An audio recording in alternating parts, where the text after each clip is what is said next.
서울에 가면요 서대문 형무소라고 있습니다. 거기가 이제 과거에 일제 시대 때 우리 이제 독립운동가들이 그곳에서 모진 고난을 겪었던 것들을 기억하면서 역사관을 만들어 놨거든요. 그래서 서대문 형무소 역사관에 가보면 감옥 체험이라는 공간이 있습니다.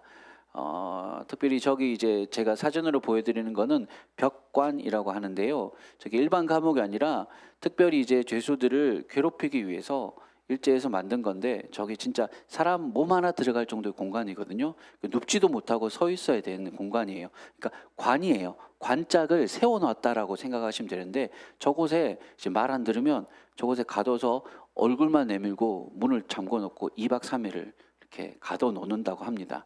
그래서 먹을 것만 주고 이제 그렇게 하는 곳, 저게 바로 벽관입니다.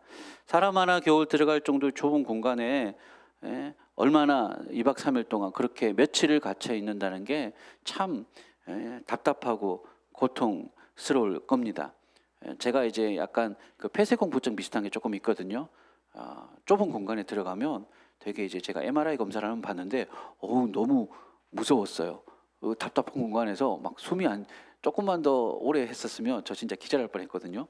이렇게 좁은 공간에 갇혀 있는다는 거는 이게 되게 사람을 어렵게 만들어 놓습니다.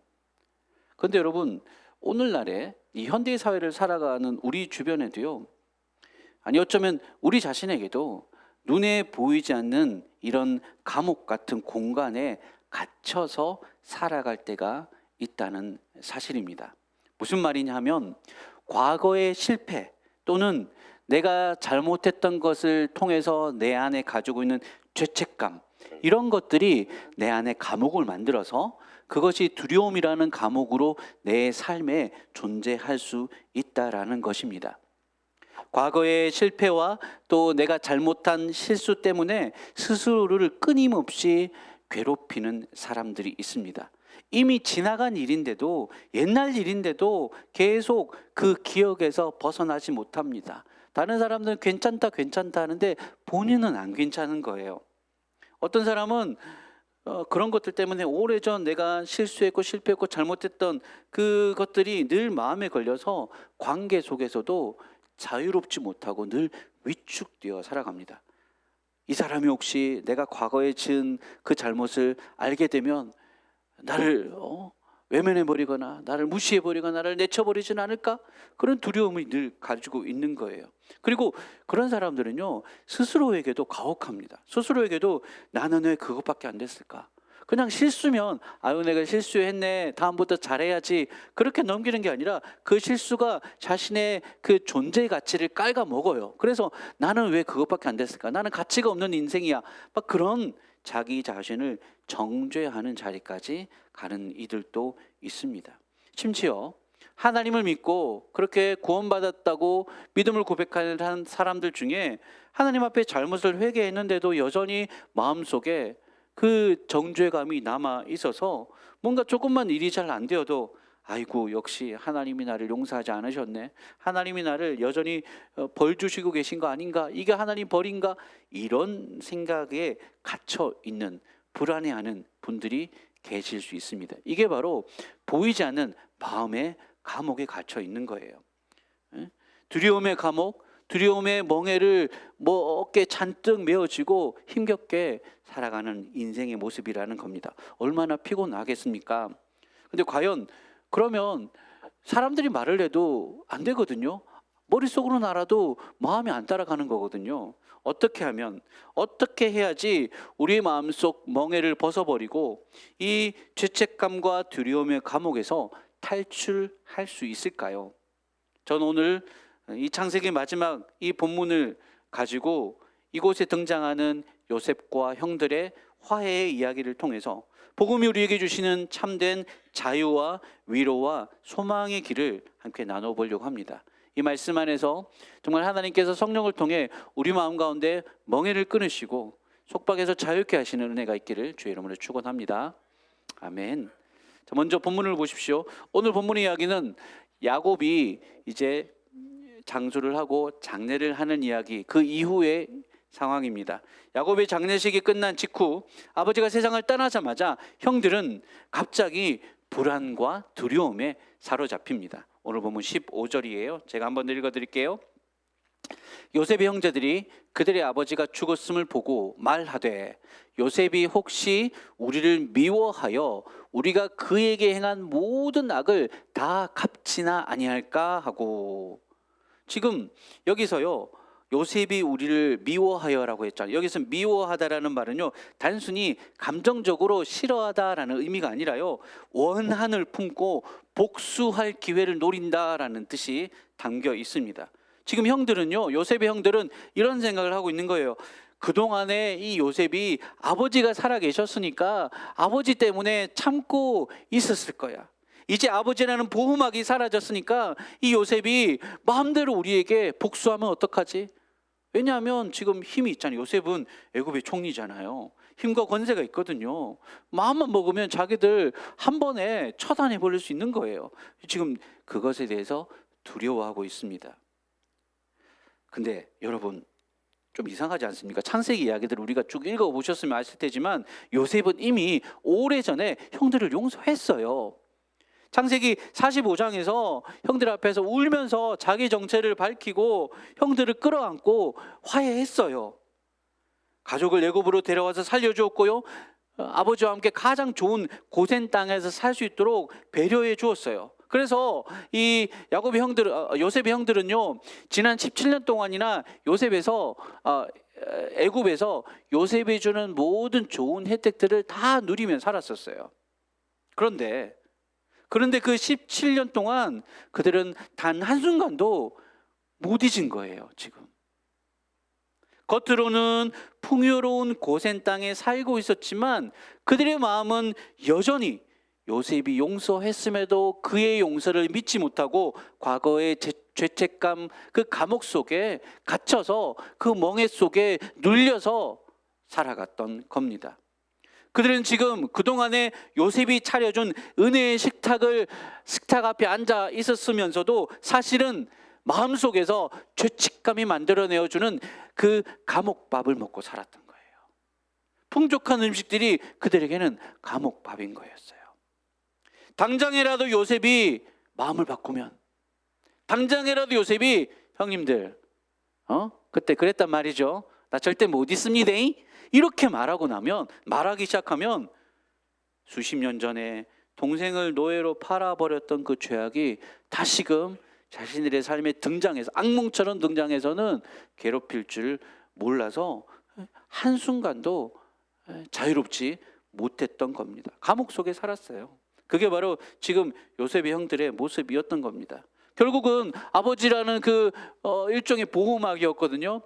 아버지가 사라지니까, 돌아가시니까 두려움에 짓눌린 형들이 행동하기 시작합니다. 먼저 요셉에게 사람을 보내어서 전언을 합니다. 아버지가 남겼다는 유언을 얘기하면서 그 유언에서 아버지가 싸우지 말고 형들 용서해라라고 말했다고 그렇게 전합니다. 근데 사실은 야곱이 정말로 이런 유언을 남겼는지 확인할 방법이 없어요. 성경은 그것에 대해서 기록을 하고 있지 명확하게 기록을 하고 있지 않습니다. 혹 어쩌면 두려움에 사로잡힌 형들이 절박한 그 자신들의 상황을 좀 타개해 보려고 거짓말을 했을 수도 있거든요.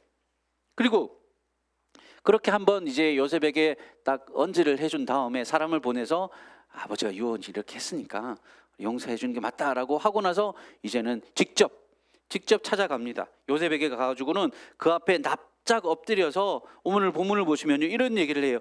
우리는 당신의 종들입니다.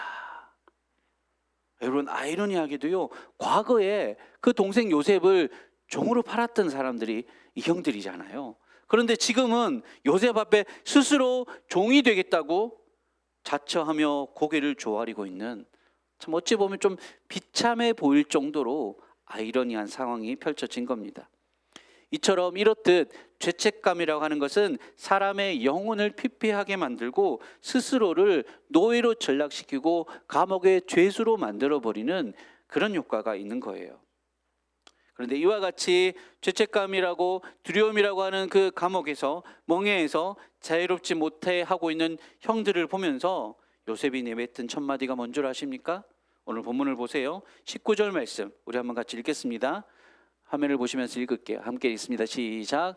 요셉이 그들에게 이르되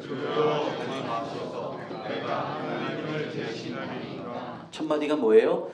두려워하지 마소서. 여러분, 이것이 바로 복음의 음성입니다. 하나님은 두려움 속에 숨어있는 인생들에게 가장 먼저 뭐라고 말씀하시느냐? 두려워하지 말아라 라고 말씀해 주십니다. 아담이 창세기의 시작에서 아담이 범죄하여서 불순종하고 죄를 짓고 하나님을 피하여서 숨었습니다. 그럴 때 하나님이 아담을 먼저 찾아오셔서는 뭐라고 말씀하셨냐면 아담아 네가 어디 있느냐 라고 말씀하셨습니다. 이놈의 자식 잡히기만 해봐라. 지금 어디 사고치고 도망가서 숨어 있어. 이게 아니에요. 이게 아니라 아담아 어디 있는 거니? 나랑 얘기 좀 하자.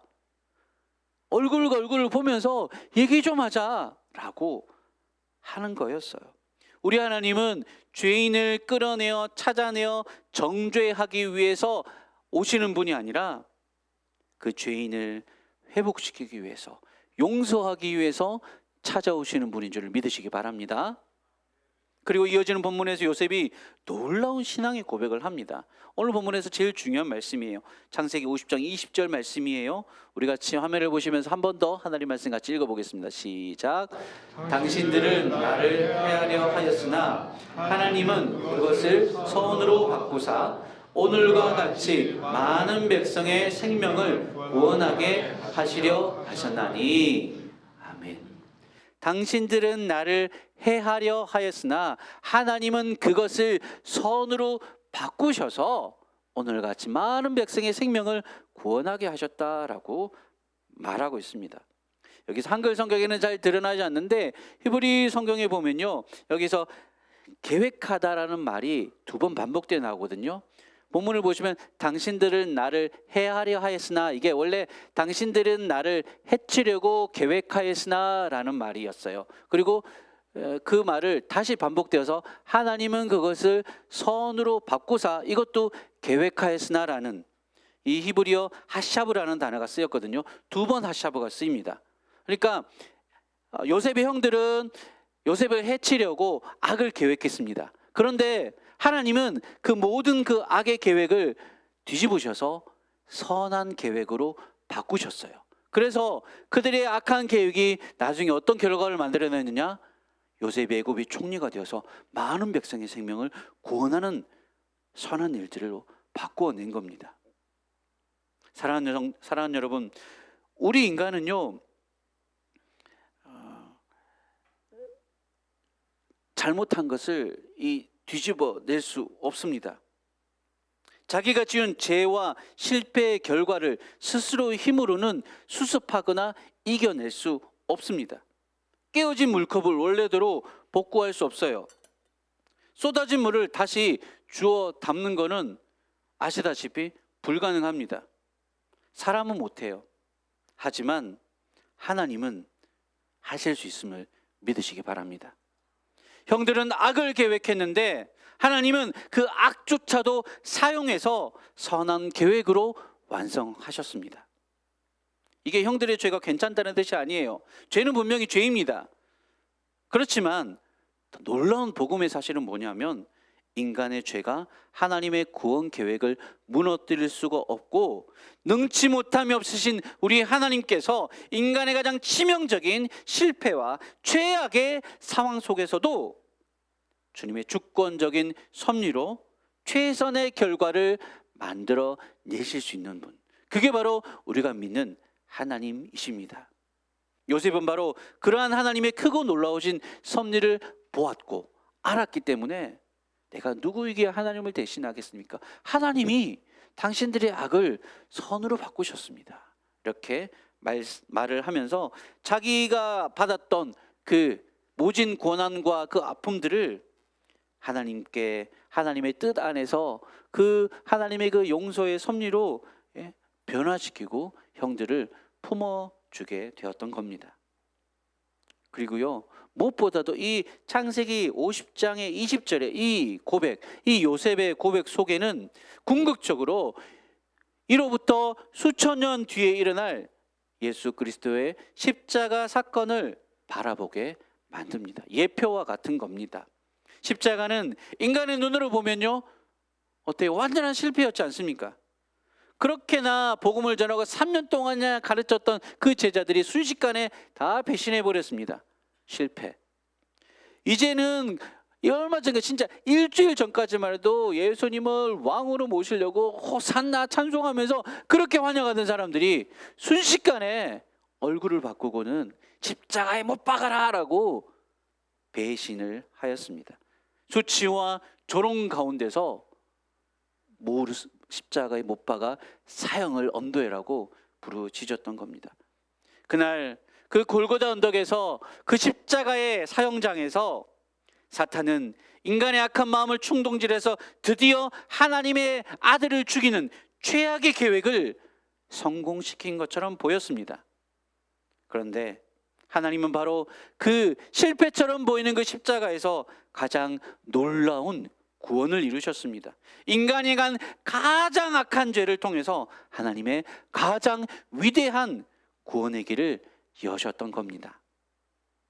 오늘 본문에서 요셉이 뭐라고 말합니까? 당신들은 악을 계획했으나 하나님은 그것을 선으로 바꾸셨습니다. 인간은 악한 일들을 계획하고 모든 것들을 어그러뜨리려 했으나 하나님은 그 모든 것들을 선으로, 구원으로 바꾸셨습니다. 이 요셉의 고백 속에서 이 요셉의 고백한 이 진리가 십자가에서 가장 아름답게 완벽하게 완성이 된 겁니다. 공의로우신 하나님께서 죄인된 우리들을 심판하셔야 되는데 심판의 십자가에 우리가 아니라 자기 아들을 대신 세워서 심판하심으로 우리를 살려주셨습니다.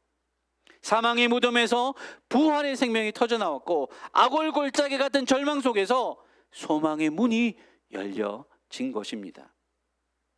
그리고 그 십자가가 무엇을 깨트렸는 줄 아십니까? 그리스도의 십자가가 우리를 묶고 있던 죄책감의 사슬을 끊어버리셨습니다. 정죄의 결박을 깨트리셨습니다. 죄의 멍에를, 두려움의 멍에를 꺾으셨습니다. 이게 바로 우리에게 전해진 복음의 소식입니다. 로마서 8장 1절에서 2절 말씀이 그것을 우리에게 선언하고 있는데요, 우리가 화면을 보시면서 또박또박 천천히 함께 같이 고백해 보겠습니다. 함께 읽습니다. 시작. 이제 그리스도 예수 안에 있는 자에게는 결코 정죄함이 없나니 이는 그리스도 예수 안에 있는 생명의 성령의 법이 죄와 사망의 법에서 너를 해방하였음이라. 아멘. 우리를 해방하였다. 그 말은 갇혀 있었다는 뜻이죠. 묶여 있었다는 뜻이죠. 그런데 갇혀 있고 묶여 있던 인생들이 해방되었습니다. 풀려났습니다. 무엇으로요? 십자가로 말미암아 그리스도 예수 안에서 그리스도께서 십자가에서 행하신 일들로 말미암아 그분을 믿고 그분 안에 있는 자들에게 이제는 자유와 해방이 선포된 것입니다. 이 말씀이 오늘 이 시간에 하나님 앞에 예배 자리에 나와 있는 저와 여러분 우리 모두에게 이루어졌음을 마음속에 깊이 새기시고 살아가시길 주의 이름으로 축원합니다. 아멘. 혹시나 오늘 이 자리에 나와 있는 여러분들 중에 과거의 실수와 실패에 이 요셉의 형들처럼 묶여가지고든 내가 그때 왜 그랬을까? 이렇게 인생 사람이요 현재를 살지 못하거든요. 이렇게 되면 지난날의 잘못을 늘 되새김질하고 살아가다 보면 현재를 살지 못하고요 미래를 보지 못해요. 늘 돌아보면서 왜 그랬을까 후회하고 자책하고 그런 이제 과거에 묶여 사는 인생이 되는 거죠. 이미 지나간 실패인데도 이미 회개한 죄인데도 계속 자신을 정죄하면서 살아가고 있는 그런 분들은요 조금만 뭔가가 인생에서 일이 꼬이기 시작하고 조금만 뭔가 인생에 있어서 문제가 막히기 시작하면 역시 하나님이 내 죄를 안 잊으셨어. 이거 지금 내가 그때 범한 죄에 대한 하나님의 벌이야. 인과응보. 역시 어쩔 수가 없어. 나는 안 돼. 이미 난 실패해 버렸어. 내 인생은 망했어. 그렇게 스스로를 자책하고 있다면 여러분, 그건 하나님이 주시는 마음이 아닙니다. 사탄이 주는 거짓 참소이고 거짓말임을 기억하십시오. 죄책감의 감옥에 갇힌 사람은 늘 이렇게 얘기합니다. 내 죄가 너무 크구나.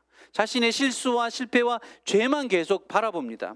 그렇지만 복음 안에 있는 사람의 시선은 다릅니다. 복음 안에 있는 사람의 시선은 죄를 봅니다. 죄를 외면하지 않습니다. 죄를 바라보지만 그 죄보다 하나님의 은혜가 더 크심을 믿는 겁니다. 내 죄보다 하나님의 은혜가 더 크구나. 내 실패보다 그것들을 바꾸시고 회복시키실 수 있는 하나님의 능력이 더 크구나. 자신의 실수와 실패보다 하나님을 더 바라보는 것, 이것이 복음 안에 있는 사람의 모습이다라는 것입니다. 바라기는 우리 모든 성도님들의 삶 속에서 나의 실수와 나의 연약함과 나의 실패를 묵상하기보다 그것을 뛰어넘어서, 아니 그것을 변화시키시고 바꾸셔서 완전히 새로운 은혜로 소망의 날들을 열어가실 수 있는 하나님을 믿음으로 고백하시면서 살아가시길 주의 이름으로 축원합니다. 아멘. 예전부터 아주 오랫동안 사랑받아온 찬송가가 있어요. 이건 교회 다니지 않는 사람들도 다 압니다. Amazing Grace. 우리 이제 한글로는 나 같은 죄인 살리신이라는 찬송인데요. 이게 이제 영화 제목으로도 나옵니다. 저 영화가 윌리엄 윌버포스라는 사람의 일대기를 그린 영화예요. 어떤 영화 내용이냐면 윌리엄 윌버포스가 실존 인물인데 영국에서 노예 제도를 폐지시킨 사람입니다. 미국에서 노예 제도를 폐지시킨 대통령이 링컨이라면 그보다도 앞서서 영국에서 노예 제도를 폐지시키는데 큰 일을 담당했던 사람이 바로 윌리엄 윌버포스예요. 저 영화는 어메이징 그레이스는 바로 그 사람의 일대기를 그린 영화인데, 사실은 이 윌버포스에게 가장 그 큰 영향을 미친 인물이 있어요. 그게 바로 누구냐면 존 뉴턴입니다. 존 뉴턴은 원래 노예선을 운행하던 선장이었습니다. 수많은 흑인 노예들을 아프리카에서 짐짝처럼 실어 나르면서 영국에 갖다 팔아가지고 돈을 많이 벌었던 사람입니다. 그런데 그가 예수님을 믿고 하나님의 자녀가 되었죠. 하지만 예수님을 믿고 난 뒤에도 오랫동안 이 존 뉴턴이 깊은 죄책감 속에 살아야만 했습니다. 자신이 그동안 어떤 일을 행했는지, 내가 얼마나 악한 사람인지, 하나님이 존귀한 인생을 짐짝처럼 물건처럼 갖다가 가지고 사람을 팔고 인신매매하고, 그 노예 상인의 선장이었으니까요, 자기가 했던 그 끔찍한 죄를 도무지 못 잊는 거예요. 이게 어떻게 나는 안 돼. 그렇게 살았었습니다. 그런데 그 하나님께서 그런 그 존 뉴턴을 버리지 않으시고 은혜를 주셨어요. 그래서 이제 변화된 존 뉴턴이 진짜 용서의 은혜를, 하나님의 크신 은혜를 경험하고서는 그의 남은 삶을 사용하셔서 이 존 뉴턴이 이 윌리엄 윌버포스에게 많은 영향을 끼쳤거든요. 그래서 윌리엄 윌버포스가 어떻게 보면 존 뉴턴의 어떤 가르침과 어떤 영향 안에서 이 노예제 폐지를 이렇게 만들어냈다라고도 할 수 있는 겁니다. 그리고 그 존 뉴턴이 남긴 고백이 바로 어메이징 그레이스가, 왜 어메이징 그레이스 영화 제목이 왜 그랬냐면 저 존 뉴턴이 이 노래를 썼기 때문입니다. 성공의 이제 목사이기도 한데요. 그가 남긴 고백, 나 같은 죄인 살리신 주 은혜 놀라와 잃었던 생명 찾았고 광명을 얻었네. 그건 정말로 인생의 막장같이 노예 상인, 그거 돈 벌어가지고 자기가 다른 사람 팔아가지고 생명값으로 살았던 그 처참했던 인생이 주님의 은혜를 경험하고 이런 나의 비참한 과거도 씻어주시고 덮어주시는 그 은혜를 발견했기에 그것이 너무 놀라워서 Amazing Grace라고 하면서 이 찬송의 가사를 썼다고 합니다. 사랑하는 여러분, 사탄은 지금도 우리의 과거를 붙들고 과거의 실패를 붙들고 정죄하고 심판하고 넌 역시 안 돼라고 발목을 잡으려고 하지만, 오늘 이 예배 자리에서 하나님은 우리에게 너의 실패보다도 나의 은혜가 더 크다라고 말씀해 주십니다. 너의 악한 계획과 잘못조차도 모든 것들을 선으로 바꿀 수 있는 능력이 나에게 있다라고 말씀해 주십니다. 그래서 죄책감에 감옥에 갇혀서 여전히 불안해하고 두려워하는 우리 인생들에게 두려워하지 말라. 내가 너를 자유하게 하였다. 너의 멍에를 내가 십자가에서 내 핏값으로 끊었으니 이제 더 이상 두려움의 감옥에 갇혀 살지 않아도 된다라고 말씀하고 계십니다.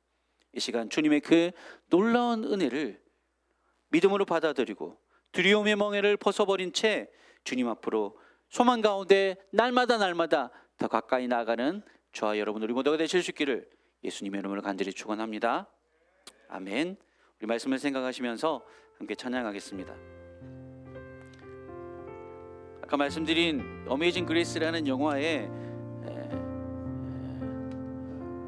주제가였어요. 우리가 아는 찬송가를 조금 편곡을 했습니다. 4박자로 그렇게 편곡을 했는데요. 가사는 똑같아요. 그리고 뒤에 조금 더 다른 가사를 첨가한 찬양입니다. 가사를 잘 기억하시면서 또 박자를 잘 기억하시면서 함께 같이 고백해 보도록 하겠습니다.